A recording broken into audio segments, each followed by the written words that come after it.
Salut tout le monde. Ami foli beleba dia o be ma ni wakati na. Tieni muso demseni ani mabakoro ka fo. Ka wali mandon ka barkada Mali kono ani Mali ko kan yoro sunu yoro jan awu ka Bamako News TV suini wakati na. Ka kunafoni nyini ka krengren ka di awma buyani karama ani ladriya kono aw bismillah anga kene kan. Aw balma ken aw dinga do Sekou Traoré. Balmaw ni an sigle an ka kunafoni kene kan. A be vidéo suivre fo ka taa se a laban na an bena kuma min ka c'est très important. Ka da ka fɛn min be Mali kɔnɔ bi an be waatini min na komi sisan kumakan min bi bɛɛ da sujet min bi bɛɛ da an fana y'a kanu kana sujet in ta an ye fɛn min faamuya la ani an hakilila ye min ye a la k'o fɔ mɔgɔw ɲɛna balimaw o bɛ tali kɛ jumɛn na an ka ministre des affaires étrangères et de la coopération internationale n'o bɛ tali kɛ Abdoulaye Diop la a ye sortie dɔ kɛ kunun u bɛ AES ka fɛn dɔ la ministre des affaires étrangères ne ma fili fɛn bɛ ka kɛ Togo balimaw o kɛnɛ kan Diop ye kuma ta a kumana fɛn caman kan a ko kuma hukumu kɔnɔna na a da sera yɔrɔnin dɔ fana ma o yɔrɔ bɛ tali kɛ jumɛn na o ye balimaw Modibo Keita ni o ye Mali président fɔlɔ ye min kɛra sababu ye kana indépendance di an ma a ka babu dɔ ye tali kɛ o ka fanga cogoya dɔw kan a ye hakilila dɔ di o kow kan maintenant Diop kɛlen ka kuma in fɔ mɔgɔw ka faamuyaw ma kɛ kelen a sujet kan mɔgɔw ka fɔta ma kɛ kelen a sujet kan dɔw ye kuma in jate kuma jugu ye dɔw yɛrɛ ma jate kuma jugu ye dɔw y'a faamuya u ka faamuya o cogo la u ma kɛ kuma jugu ye an balimaw ne yɛrɛ hakilila ye fɛn min ye kuma in kan n bɛna n da don o la k'o walawala bɛɛ ye ka d'a kan kuma ni kuma bɔra ka bin bɛɛ b'i ka tɔmɔta tɔmɔ na bɛɛ b'i hakililata fɔ a la mais o hakililata ninnu o tɔmɔta ninnu o ye tiɲɛ ye wa o tɛ tiɲɛ ye mun de bɛ yen a bɛ tali kɛ o de la donc o de la a ye lamɛnni kɛ n bɛna détail dɔw di aw ma sisan mais yanni an ka kuma o la an ka jɛ an ka Abdoulaye Diop yɛrɛ ka propos in lamɛn n'o banna an bɛ sɔrɔ ka don an ka analyse kɔnɔna na a ko k'an ka jɛ ka Diop ka propos lamɛn. Collectif et chacun essaie de tirer ses marrons du feu. Donc tant que nous ne changeons pas cette dynamique de nous dire que oui, l'Afrique continent ou l'Afrique pays est une aspiration, mais on n'est pas encore là. Il faut qu'on organise le travail. Oui. Parce que l'Afrique est divers, parce que chacun défend ses intérêts, etc. Mais il faut qu'on pense collectivement, mais aussi qu'on agisse collectivement. Mais on pense collectivement, on agit individuellement. Quand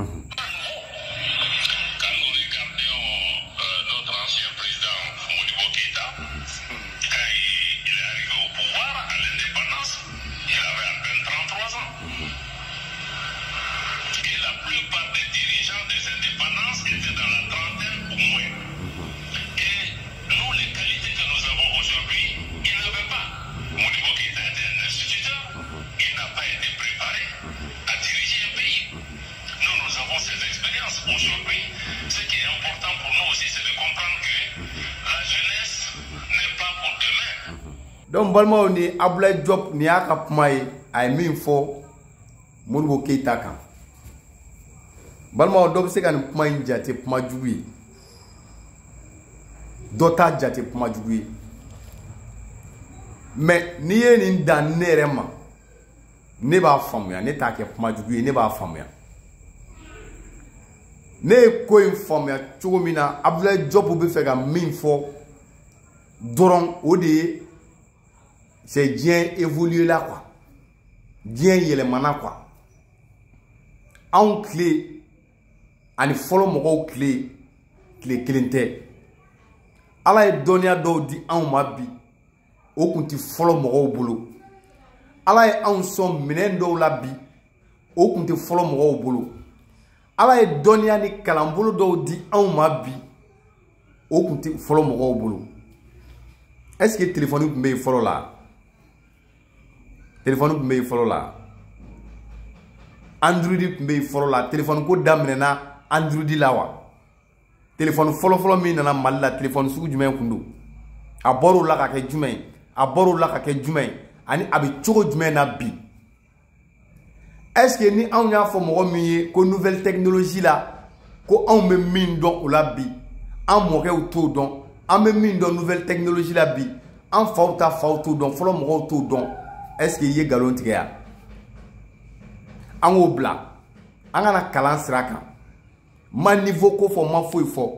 mais kalan bolo dɔw bɛ anw fɛ yan bi est-ce que fɔlɔ mɔgɔw olu y'o bénéficier wa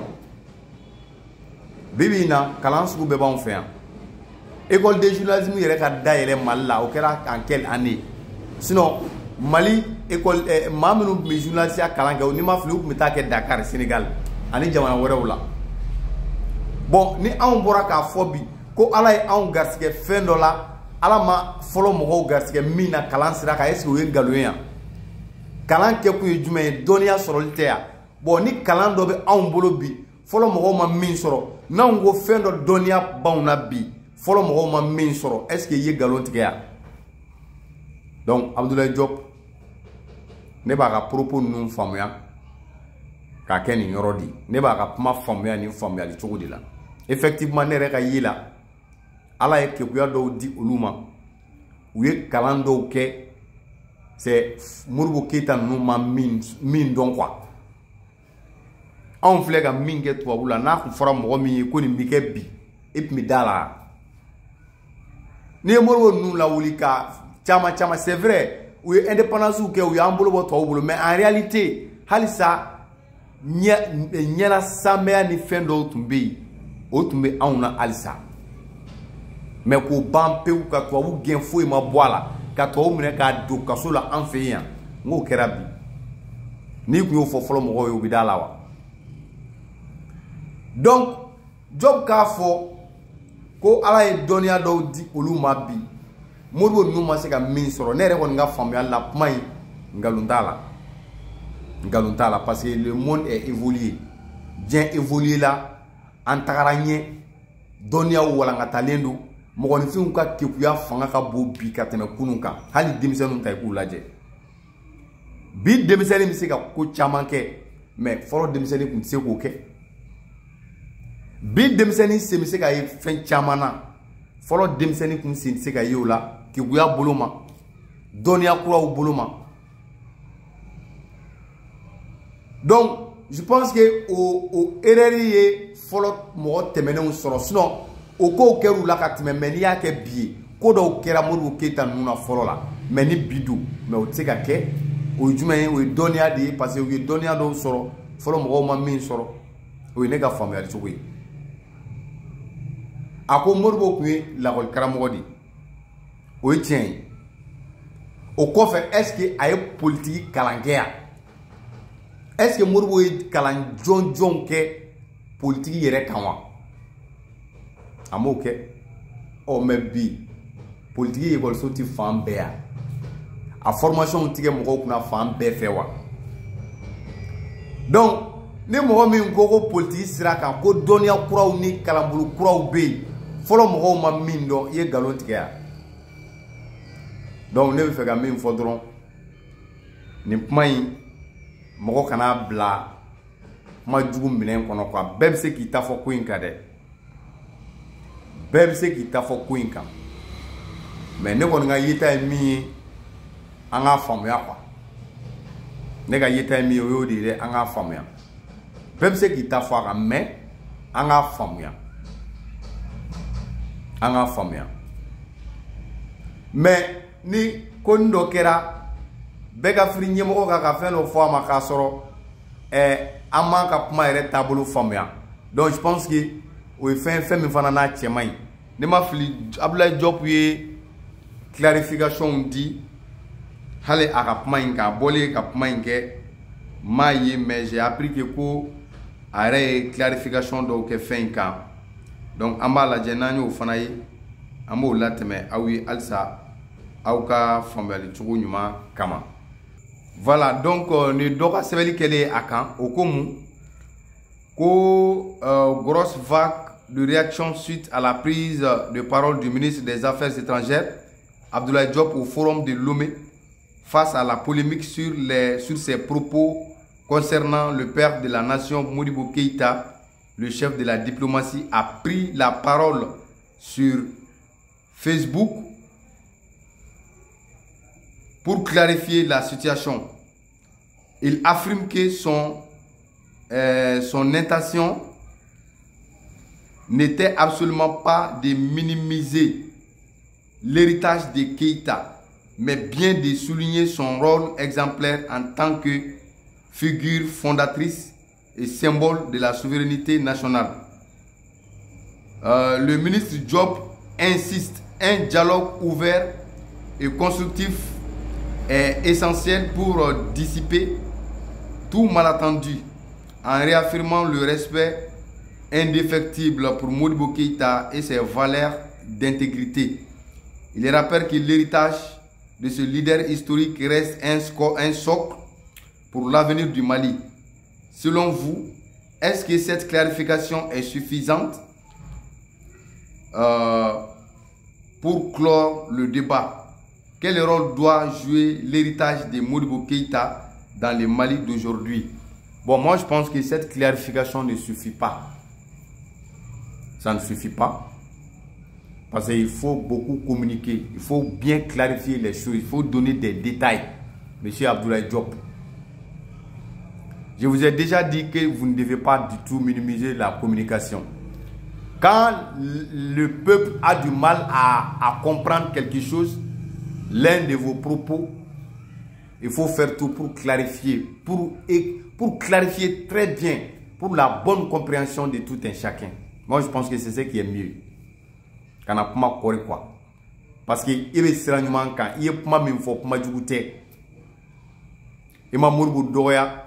il m'a pas jouer il m'a neni, il m'a joro minimiser, il m'a fouille que. Mais c'est il y a pas faut jouer mina ani chamaya famille jouer mina au de tikili. Par exemple, ne bora ka min fo, ne ba do yire kamendema. Il y a pas une analyse qui est mi. Je sais très bien ali yire ko kibi boka nyefo au kelen de dou. Donc ereka boy ko clarifier mo wi ban. Ou va famia. No de ma pama du fo wati changera ko kro obe sisa aw yer donia kro soro Modibo Keïta numa min soro. Wa o donia kro bi nafa do nye awye Modibo Keïta num bina piège mi ngono, mais ça c'est la vérité. C'est vrai, Modibo Keïta est le père fondateur de l'indépendance du Mali. Mais cela ne veut pas dire qu'il n'a pas commis des erreurs. À Frila, femme ya balia do ya soro. Akunga nga kodo ke do la amase golu ke la. Mais a ren noté aussi que doni baliaye walma ou bien a doni minen balia walma fli abse ka ke obey. Ne au fort mais Modibo Keïta, mais il n'est pas parfait. Il a commis des erreurs. A dan de yira fanana. C'est vrai, il y a ce qui met dans yira la meni et au fond, c'est que à mon avis. Donc, Nigera Job ka wala de koinka ani mo mu me ka boka pma ama la ini ku fe u beka famia ni chogo ya ndila. Ni fe no fo mi siga ka mi wati mi na ko mi 600. Mais abi famia mo ko yere de kala ya le do doni. Mo kala le do mo ti jon ko la kwa. O la me mi fo ali autorité u yere ni wati ni na u ka pma u ke chogo ka pese kanye. U ka nga pma fo chogo mina u ka jate mina kanye. U ka fota u ka be calculer kanye parce que ami wati mina 600 fundeni be mo ti jon ko la de ko miseni chaman be ni te pumbo na fara no nga be ke pma kili. Donc amunu autorité wi ni wati na ka pma fota aya do note ibi jon shoni dola a ha ni o do bi kono funde ama atete ka bebi babolo yi ama pma ju fo me pma fo wati avana fora circonstance mina o kera sababu ka gelea la sama wa o di kera sababu ka ali atete boka bi donc ay pma o fo chugo don Amanga Abdoulaye Diop an b'a fo kosɛbɛ forum in kɛnɛ kan Lomé a ye propos minnu fɔ vraiment c'est des propos convaincants a bɛ mɔgɔ la sɔn a bɛ mɔgɔ la content donc Abdoulaye Diop an b'a fo kosɛbɛ n'a mana fɔlɔ seginni ɲuman ala ko nɔgɔya n balimaw ne tun ye vidéo ye ka di aw ma Bamakɔ News TV sanfɛ Sékou Traoré merci bien a k'an bɛn